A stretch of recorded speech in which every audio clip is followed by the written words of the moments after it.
EverQuest was released on March 16, 1999. That means it is over 25 years old, and in fact EverQuest is one of the oldest MMORPGs still in active service today, beaten out only by a few other titles like Ultima Online. Jumping into a classic MMORPG like EverQuest can be quite a shock if you've never played it before or if you haven't played it for a while. It's missing a lot of the quality of life features that you would expect from a newer game. But classic MMORPGs are also missing a lot of the nonsense that come along with newer games. And there's a lot of interesting details and systems in EverQuest that might surprise you, especially if you've never played the game before. And if you're wondering about why you should listen to me about EverQuest, well, you might want to check out my book on EverQuest that is published by Boss Fight Books. You'll find a link to that in the description. It gives a complete history of the game's development and its impact in the MMORPG genre on release. With that said, let's go ahead and get into the top 10 reasons why you should play EverQuest today. First up, let's talk about EverQuest's difficulty in the sense of danger the game world inspires as you're exploring it. EverQuest is a game that is notoriously punishing, at least by modern standards. It is fairly easy to die. A couple monsters that gang up on you can easily spell trouble, and soloing on your own can be rather difficult, especially if you are not playing a solo-friendly class, or you are not playing on live and have a mercenary to assist you. In case you're wondering what that is, the mercenary is an NPC that you can hire in the game to help you out. Now, because the mercenaries are available, EverQuest Live is easier than the time-locked progression servers that do not have mercenaries and emulated classic-era servers which definitely never have mercenaries. But it's still going to be hard if you are coming from most modern MMORPGs, even if you play on the live servers, because the enemies are not simply trivial when you're leveling up. The game also tends to have wandering higher level mobs, and that can certainly catch you off guard. Then there's also the death penalties, which vary depending on the version of the game you're playing. Live, you lose experience, not an insubstantial amount of experience, really. But in the classic era emulated servers, you're also going to lose all the items that you carried until you go back to your corpse and are able to loot your corpse and re-equip your items. Which means that if you die in the older classic era servers, then you're going to have quite a hard time getting your stuff back. Now, that substantial death penalty is punishing, in that sense it is frustrating, and I definitely understand that, but it also provides a sense of danger and keeps your attention focused on the game. Now, don't get me wrong, EverQuest is not Dark Souls. It's not difficult in that kind of way. The moment-to-moment gameplay is sometimes pretty easy, and that's why multi-boxing, which is the practice of using multiple characters at the same time, is possible on servers that allow it. But the game does pressure you. It asks you to pay attention, to keep tabs on things. And the penalty for failure is never trivial. And perhaps most importantly of all, and in the greatest contrast to modern MMORPGs, this is true pretty much from level 1. This is not a game where the leveling experience is mostly you bulldozing enemies to destroying them in just like 1 or 2 hits, as often can be the case in a game like World of Warcraft these days. You do need to put some more time and effort into leveling, and that means leveling is actually a fun and rewarding way to play the game. Now let's talk about the sense of mystery in an MMORPG. You might think that everything is documented in EverQuest, and that everyone would agree on the best way to play the game because after all it is 25 years old. Now technically, there is a lot of documentation, but EverQuest is not World of Warcraft because it was never quite that popular. It was hugely successful at the time it was released, but times have changed since a lot more people play games now. And so a title like World of Warcraft ends up receiving a lot more documentation and coverage than EverQuest ever did. In addition to that, EverQuest was built and played in an era where a lot of people didn't think too much about preserving things digitally. So a lot of early websites and guides and forum posts about EverQuest ended up getting deleted eventually, and a lot of that information was lost. So if you go looking for details about EverQuest today, you tend to find kind of a hodgepodge of different opinions from different eras of the game that can make it hard to know exactly what is the right thing to do. Now, that can be frustrating in the same way that the death penalty can be frustrating, but it also means you have more encouragement to go find things for yourselves. You will find yourself actually more encouraged to play the game because it's just hard to find exactly what the best item, weapon, class option is for any particular scenario. So I encourage players to lean into the mystery and to let the game come at them at your own pace. That's not to say don't look at guides at all, because you could end up being very confused if you do that. But after you decide on your class and race and some of the basic ideas about how you want to level up and what you want to do in the game, just leave it at that and allow yourself to get immersed into the game. So let's talk about class and race choice, which is one of the things you might want to look up a guide about. Now, like I said, EverQuest is relatively dangerous and difficult even on the live servers. And because it's dangerous and because it can be difficult, your choices on race and class do have more consequences. These can have a pretty big impact on your overall experience. Some classes are generally just better than others throughout most eras of the game. And most classes are particularly strong in one or two particular areas as compared to other classes. Also, some of the fantasy races of Norath are better choices for certain classes, just straight up. And some of these are fairly obvious. For example, a gnome warrior, generally not as good as a troll or ogre warrior. Now that does mean you are at a disadvantage if you pick one of the less optimal choices. And in modern game design, that's often seen as entirely a negative, but in an MMORPG, which, remember the RPG, the role-playing game aspect of that, it also can tend to homogenize the choices. And I think that in the context of a role-playing game, it is actually good and fun to have some choices be a little bit better than other choices. That is not only because it gives you an incentive to make the right choice. No, actually, it's kind of the opposite. It's also because it gives players the option to make the wrong choice if you want. Maybe it's because you want to be unique. Maybe it's because you have a particular role-playing or general theme for your character in mind. Or maybe you actually just want a little bit of added challenge. Now, part of the reason why this tends to work on EverQuest is because the game is not that highly competitive at all. Now, it has raids, the live server has raids, and so does Project 1999 and all the emulated servers, and certainly some players take that very seriously. There is an end game to EverQuest if you choose to engage in it, but I think it's fair to say that there's a strong contingent of modern EverQuest players that don't have the need to feel like they're on the leading edge content, and that really changes how the game's balance factors in. It's a lot more okay to just make a choice for reasons other than optimization. That takes a lot of pressure off of the class balance and allows this broader diversity of choice. Now, let's get into lore and world building. So, EverQuest's world is Norath, and also some celestial bodies and planes of existence beyond it. And these locations and the lore of the game are all unique to EverQuest.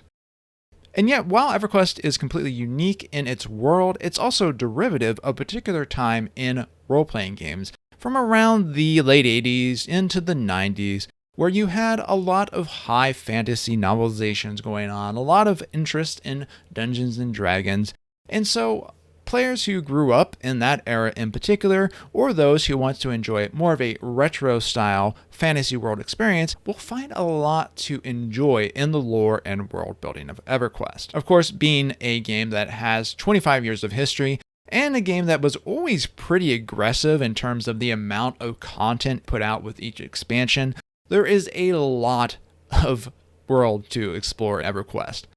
The zone design is excellent. Many zones are extremely large, and there are a lot of them to explore. And with so many different zones in the game, that means that you don't necessarily have to follow just one route to get to the level cap, no matter what version of the game you're playing. Even the ones that are set in the earliest eras, like Project 99, which includes only the original game, the first two expansions, there's still multiple ways to get to the level cap in that game. And so that gives you the option to play one character, level up as much as you like, and then go choose something else, an entirely different race on a different continent, and you're going to have a different experience and see different parts of the lore and world that you did not before. If you're the type of person who likes to explore a game and learn about the world by experiencing the world itself, I think you're going to find a lot to like in EverQuest. Okay, so something I've highlighted several times at this point is that EverQuest provides you a lot of choice in how you play, and I wanted to talk a bit about that point specifically. EverQuest Live continues to add expansions, and there are definitely leading edge raiders, as I said, but that is definitely not the only focus of the game, and there's a lot of leeway to play the game how you want. If you want to spend your entire time leveling, you can, because there are lots of race and class choices that play very differently. So if you are an altaholic, then EverQuest is a great game for you. Now, if you want to raid, though, you can do that, and you have the choice to decide whether you want to go back to a classic emulated server like Project 1999 and experience the old grindy way, or you can, of course, play on the live servers and experience the new content as it comes out. Do you want to duo or trio with some of your friends? EverQuest is also a great game for that in a variety of different ways. Because the leveling content is fairly difficult, it's always good to have a friend with you. 2 or 3 friends can accomplish way more than can one character. Or maybe you just want to solo. You want to just sit back and maybe grind out some levels on your own or explore the world on your own. Well, you can do that, and you can do it in more than one way. If you want to do it on the older emulated servers, you can grind out an existence going through the monsters and slowly seeing that level bar tick up. Or if you want to play live, you can pick up an NPC mercenary to help you out, as this is often called moloing. Or you could do that multi-box route I mentioned earlier, where you actually play multiple characters. So basically, you have a lot of different ways you can choose to play EverQuest, and none of these are really looked down upon or considered unequal or lacking in content. And I think that is a really great part of the game. It just seems like a lot of newer games end up getting designed around a sort of ideal in the game designer's mind of what the end game should be, and everything else is just kind of secondary content. And I don't really feel that is the case with EverQuest, and it is definitely one of the game's biggest strengths. Now, part of choosing the way you want to play is choosing the server you play on, and there's actually a ton of options, and this is, again, a strength of EverQuest. If you want to enjoy all the expansions and all the latest content, and have a fairly laid-back experience with some more quality of life options not found in older versions of the MMORPG, then going with the EverQuest Live servers is an excellent choice. But there's also a variety of official time-locked progression servers that will progress you through expansions from the original EverQuest release onward. These tend to get released about once every year. Some of these are fairly vanilla, but others have different rule sets. For example, some of the TLP servers have had random loot, which has proven to be an especially popular option because it lets players obtain items in more unexpected ways, and it makes more of the overall content relevant when you are leveling. And then the emulation server scene is very interesting. You have Project 1999, which I've mentioned on several occasions, and that is the way to experience the classic, historically preserved version of EverQuest. And there's actually a kind of official non-aggression treaty between the current developers of EverQuest and Project 1999. It's not ever been made public, but essentially they agreed to sort of coexist. There's also servers for later eras like Project Quorum, which goes up through the Planes of Power era, which is a very popular era for a lot of people. After all, it is when EverQuest had the highest subscription counts overall. So you have some choice in exactly the way you want to play the game. And that is something you're not going to find with most MMORPGs. Aside from titles that are super popular like World of Warcraft, which does have a pretty good emulated server scene, this is something that's not particularly common. So, when you are thinking about playing EverQuest, look at what server options you have in front of you and decide exactly which way you'd like to go, because it can have a big impact on your experience. Or, hey, play multiple servers. There's nothing stopping you from enjoying a character on EverQuest Live when you just want to relax, and then dipping into Project 1999 when you want a more difficult experience. So this is a pretty simple point, but it's important. EverQuest is cheap. The live servers are free to play, although with that said, the subscription benefits are pretty big, and I do recommend that you subscribe if you play the game for any length of time. The subscription starts at $14.99 per month, although if you sign up for more months at once, you will get a discount to that. And you also get access to other games under Daybreak Games like EverQuest 2, so it's a pretty good deal. Now, if you don't play the live servers and instead turn towards emulated servers, of course it's even cheaper because emulated servers are free. All you need to do at that point is track down a copy of the game, which isn't difficult. Remember, if you own a copy of a game, it's your option to play that game how you want to play it, and that includes playing it on an emulated server. And yet, one more thing to consider when thinking about the cost of playing EverQuest is the fact that it is an old game with relatively easy to run graphics. You're not going to need an RTX 4080 to play EverQuest. In fact, you can play EverQuest on any modern computer with integrated graphics. All this just makes EverQuest more accessible, and it's another good reason to play the game because, well, there just isn't much of a hardware barrier to entry. Now, EverQuest, of course, is a great game to play with friends, and MMOs are always more fun with friends, really, but I'd argue EverQuest is especially so. This is something that modern MMORPGs really lost sight of, because so much of the content that is in them is trivial. There's really no reason to group with friends for a lot of leveling and story content in retail World of Warcraft or Final Fantasy XIV.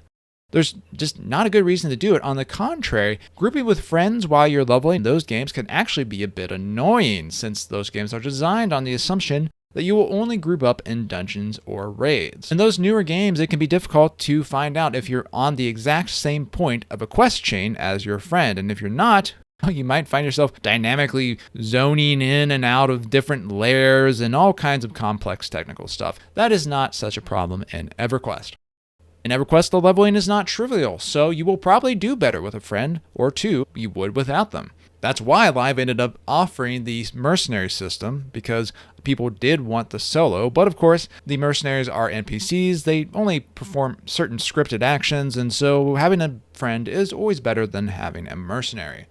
And that's an important point because, the EverQuest game designers, as the game aged, they could have taken the route of making the leveling content entirely trivial and homogenizing the classes so that anyone could play the game solo on any class. But instead, what they decided to do was add the mercenaries to shore up the weaknesses that exist in the classes. Because of that, the game designers did not have to dumb down the overall level of content to make it trivial for even the weakest solo class, and that has been a benefit to the experience of playing the game. Also, once again, if you go for a classic era server like Project 1999, the emulated server, or one of the official TLP servers, grouping is even more beneficial. You can get way more done with two players than you can with one. That's not to say you can't solo in these sort of older, more classic versions of EverQuest, but there is certainly real incentive to bring 1 to 4 friends with you. So EverQuest is a grind, and that's a good thing, actually. Well, it can be, depending on what you want from your game. If you approach it with the mindset that the game starts at the end game, that might seem like a bit of a problem, but for other people who want to enjoy the hero's journey of leveling up a character, it's a huge perk. There is a genuine hero's journey to be found in EverQuest, and it's a very long one. You're going to need to grind your way through it, but you're also going to see very substantial improvements in your character as you grind your way through it. You will unquestionably become more powerful in EverQuest. You will gain access to awesome new spells and abilities that completely change how you can approach challenges in the game. So look, a grind is a grind. You're going to see that experience bar go up slowly, and you're going to have setbacks if you do die in the game. But there is something to be said for playing a game where you can just sit down, load up your character, and start progressing towards a goal. So, put on your favorite chill music, sit your butt in the chair, and watch that experience bar tick up. I hate FOMO in modern games, and this is for me one of the biggest reasons I oftentimes do not play modern MMORPGs. I hate the feeling that a game is trying to dictate to me when and how I play it, and that it will punish me by locking away content or items in the game if I don't dance to the particular tune that it's playing. I want to be able to put a game down for a little while, perhaps a long while, and then come back to it. Now, EverQuest does get updates. Consistent updates, a lot of updates actually. It does have new raids and items, but there isn't a culture or community around EverQuest that is insistent that in order to play the game the right way, you have to play the current content. By and large, no one really gives a shit how and when you play EverQuest, including, thankfully, the game's designers.